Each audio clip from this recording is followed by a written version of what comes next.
नमस्कार शेतकरी बंधूंनो, आर के कृषी मित्र यूट्यूब चॅनलवर आपलं सहर्ष स्वागत आहे. शेतकरी बंधूंनो, आपल्या रेशीम उद्योगामध्ये एक महत्त्वाची अडचण असते ती म्हणजे शेडमधून निघणारा काडी कचरा आणि त्याचं व्यवस्थापन. तर त्याचं व्यवस्थापन कसं करायचं त्याच्याविषयी का आम्ही आपल्या समोर एक डेमो तयार केलेला आहे आणि तो आम्ही प्रत्यक्ष राबवत आहोत.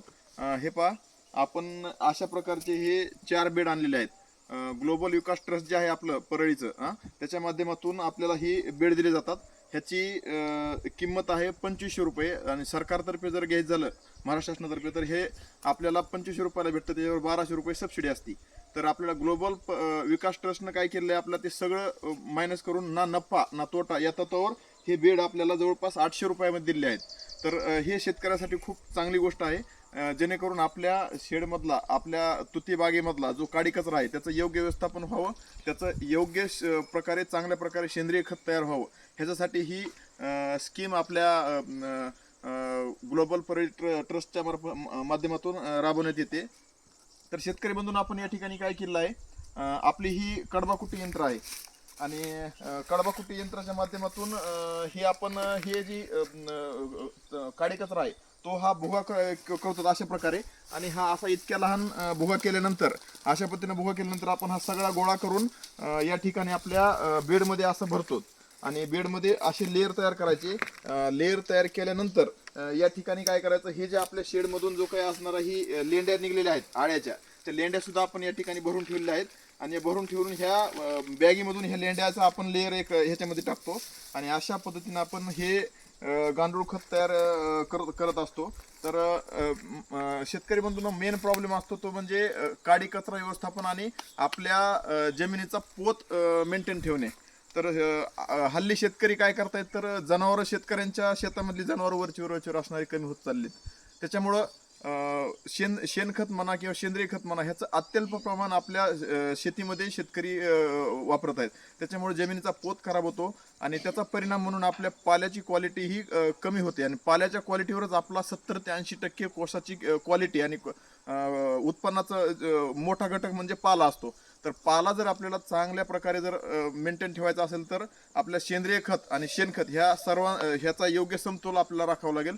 आणि शेती जर आपल्याला व्यवस्थित करायची असेल तर सेंद्रिय खत हे अत्यंत महत्त्वाचं आहे.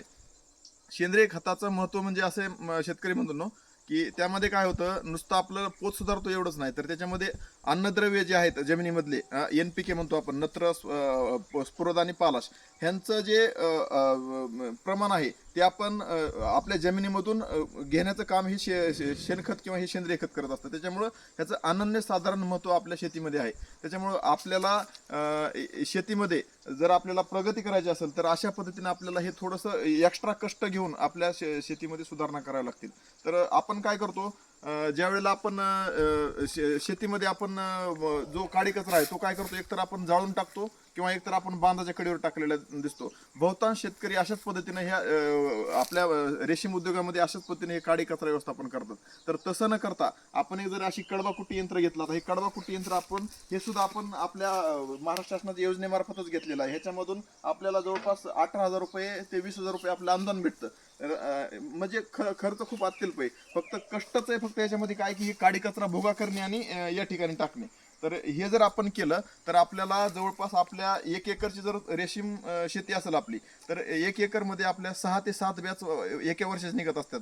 तर त्याच्यामधला जर हा काडी कचरा जर व्यवस्थापन केलं तर आपल्याला अशा अशा एका बॅगमध्ये 1 टन शेणखत तयार होतं, सेंद्रिय खत तयार होतं. तर अशा पद्धतीने जर केलं आपण तर जवळपास आपल्याला 8 ते 10 बॅग अशा सेंद्रिय खताच्या तयार होतील आणि जेणेकरून शेणखत किंवा अन्य दुसरं काही जमिनीमध्ये टाकायची गरज नाही. अशा पद्धतीने अत्यल्प खर्चामध्ये परंतु थोडासा कष्टदायक आहे, परंतु आपल्याला शेती जर चांगल्या पद्धतीने आधुनिक पद्धतीने करायची असेल तर ह्या गोष्टी अत्यंत गरजेच्या आहेत. ह्या बॅगीचं महत्त्व म्हणजे असं आहे की याच्यामधून 2 महिन्यामध्ये आपल्याला हा जो काडी कचरा आहे तो कुजतो.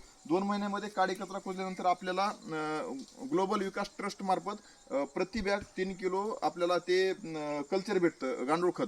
गांडूळ भेटतात, ते गांडूळ आपण आणून ह्याच्यामध्ये टाकणार आणि तिथून पुढं एक महिन्यात ते 40 दिवसात आपला हा सेंद्रिय बेड हा अत्यंत चांगल्या पद्धतीनं गांडूळ खत तयार होणार आहे. आणि ते गांडूळ खत जर आपण आपल्या शेतीला वापरलं तर खूप चांगल्या पद्धतीने आपल्या रेशीमच्या स्तुतीच्या पाल्याची क्वालिटी अत्यंत चांगल्या पद्धतीने येईल.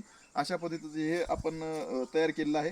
तुम्ही तुमच्या शेतामधला जो काडी कचरा आहे तो काडी कचरा अशा पद्धतीने योग्य व्यवस्थापन करून त्याची विल्हेवाट लावा. तो शेतकरी बंधूंनो, तुमच्या पाल्याच्या क्वालिटीमध्ये नक्कीच या ठिकाणी चांगल्या पद्धतीचा बदल दिसून येईल. ही आपल्या सर्वांना विनंती आहे. ठीक आहे.